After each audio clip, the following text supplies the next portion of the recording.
Na to parádne ideš. Vlak tak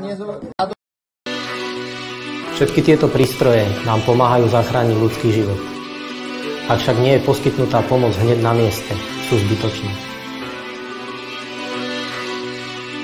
Ľudia sa nás pýtajú, kde ste boli doteraz.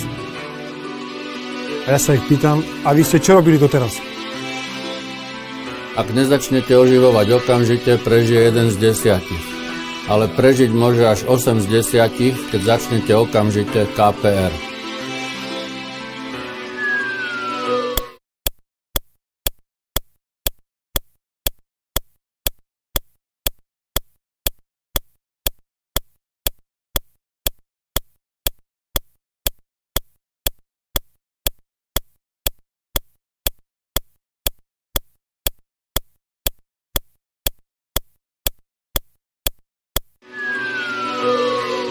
Na čo sú ti love, tituly a známky, keď sa pozeráš do očí vyhasnuté mamky a vedľa leží bežvládne telo tvojho brata, alebo pred očami stráca svojho kamaráta. Život sa nehlási, srdce sa vypne, smrť nad nimi stojí skoso, už to není vtipné. A vtedy veľmi rýchlo zvrhá, kto je pod priemer, pretože veľkí páni začnú hneď KPR.